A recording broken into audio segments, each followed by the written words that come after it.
Good afternoon, Professor. Good afternoon, Frank. Hi. It seems to me as though every week there's more and more to talk about, and that the reason for that is that, as we've said probably several times before, this is the crucial phase of globalization. And the reason it's the crucial phase is that it's the fastest period of social change, and it's getting faster and faster. Yes, it is. And what's happening now is so many things are happening which we would never have predicted, which completely confounded our predictions. And it seems as though, I mean, it started with Brexit, and then, of course, with the Trump victory in November, and now it's just one thing after another. Are we going to try to stop China going to the islands it's created in the South China Sea? I mean, are we going to tell Russia that it's got no, the American interests stretch right up to its border and it's got no interests beyond its own borders? It's really amazing what's going on. It's a time of great uncertainty. And now, of course, we're waiting for a series of elections in, I suppose the first ones are the Netherlands, and then France, and then Iran, and then Germany, and then Italy. Now,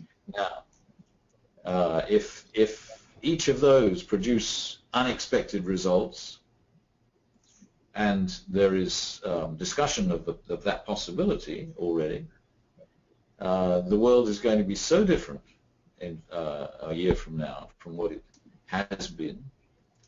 It'll be something we're totally unprepared for. Do you think that what we're seeing represents the hairy, dirty tail end of the comet of the anti-globalization people, the people that just can't handle change? Is that what we're seeing, or are we seeing something else? Well, change is difficult for everybody. I mean, as you've probably heard me say before, and I've written about this, that human beings need order, and change disrupts order.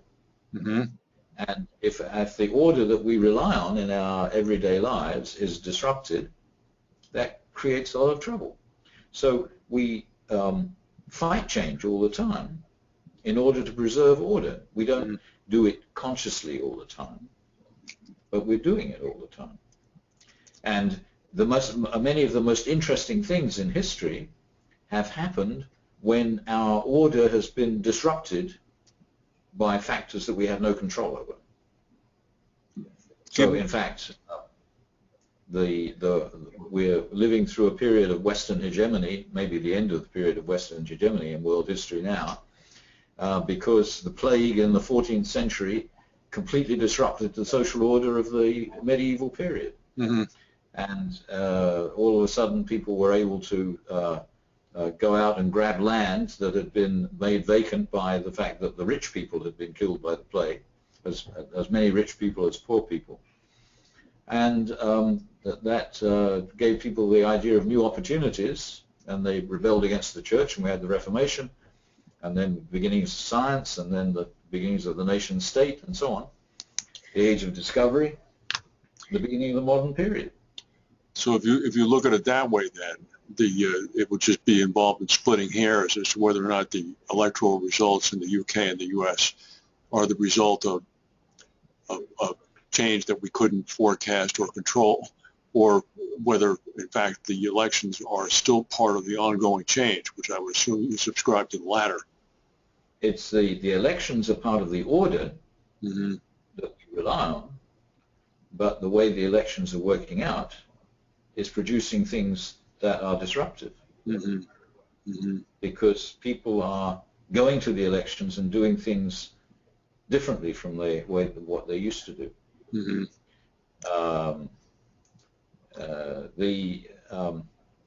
mean, I think we've said before that the era of nation states is probably coming to an end because no nation state can control its borders anymore. And most of what's being done that's very positive and constructive in the world at the moment is being done by corporations.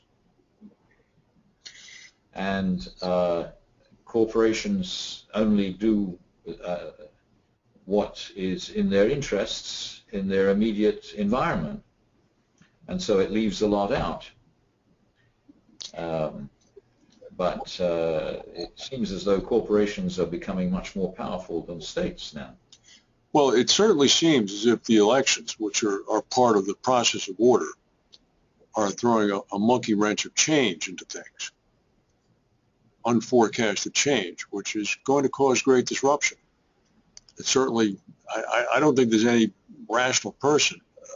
Well, let me rephrase it. I think there are many people who are concerned as to how the British exit from the European Union is actually ever going to work out. What will the economic ramifications of that be? Geopolitically, what will President-elect Trump actually do when he becomes president? What will happen to the international order? What will happen to trade? Xi Jinping is going to show up in Davos next week, advertising himself as the guardian angel of global free trade and the one responsible actor left in the arena. I mean, things are being turned on their head. It's a very strange time. And I just saw in the Financial Times on the web that China is now a major sea power. Yeah, well, they've been steaming the Lianjing, or however you pronounce that name, their one aircraft carrier through the Straits of Taiwan, rattling their saber. Well, meanwhile, the Taiwanese president is on a goodwill tour in Central America. It's almost they're telegraphing her, don't you dare go to Washington for the inauguration. Yeah.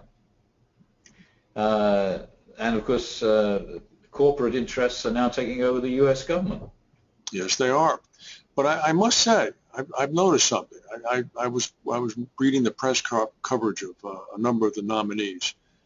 They're definitely espousing a different position than the president-elect.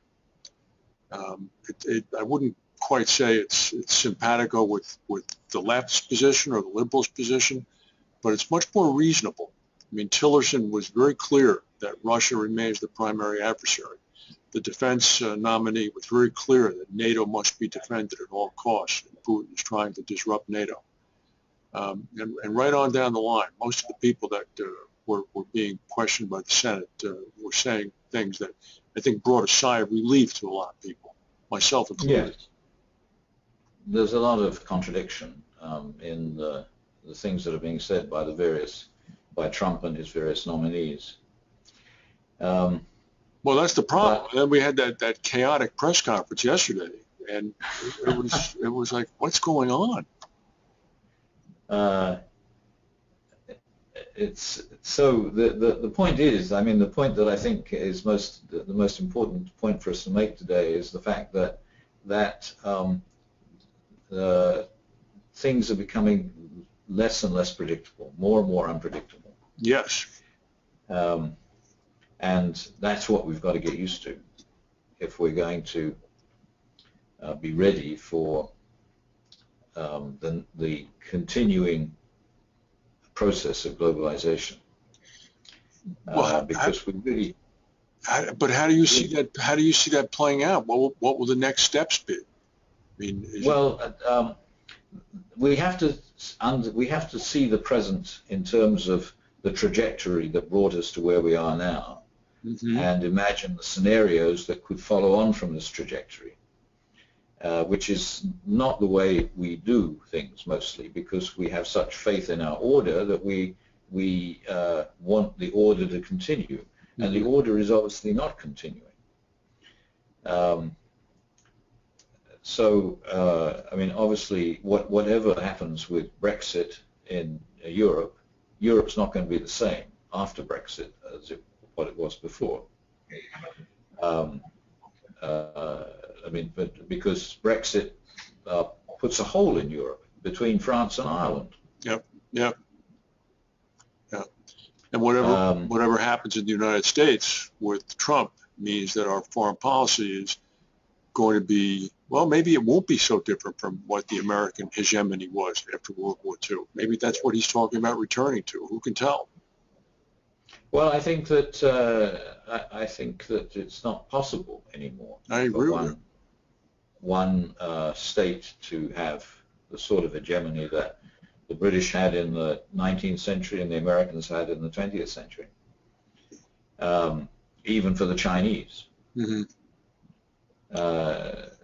And it's very interesting to watch what Xi Jinping is attempting to do, but he can only continue that effort for a certain number of years, and the process that leads to his replacement in probably 2022 is not predictable. That's correct. But it's certainly underway. Yeah. Yeah. I mean, no doubt in Beijing there are people jockeying for position already. So, but he has amassed a considerable amount of power, I think almost unprecedented in the past 20 or 30 years. Which is presumably going to have to be taken apart and reassembled. Mm-hmm. And when it's reassembled, it will obviously be shaped differently from what it is now. Mm-hmm. Then the other factor of change is what's happening to population growth. Mm-hmm. It's exploding. Population growth faster in the last 100 years or so than it had been at any point earlier, and now it's slowing down, and the rate of decrease is accelerating. And so that we've got how many countries? Japan, Italy, Germany in particular, and to some extent other Western countries, they're losing population every year. Japan more worse than any of the others. And that's going to change the balance between different countries even further. It will certainly have huge economic effects. It's going to make the economies different. It's going to make completely change what each country's economy is capable of, mm-hmm.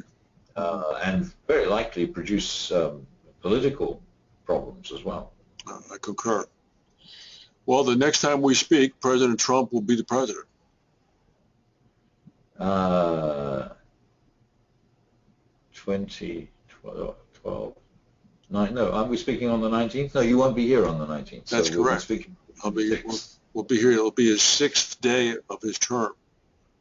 Well, and the rate of change will have had an extra push. Oh my, yes, yes.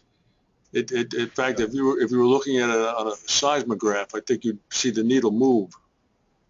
So, well, it's going to be very interesting. It's going to be very interesting. I'm looking forward to talking to you about it as we go through it. All right. Okay. Well, Professor Spooner, thank you very much. Bye. Bye.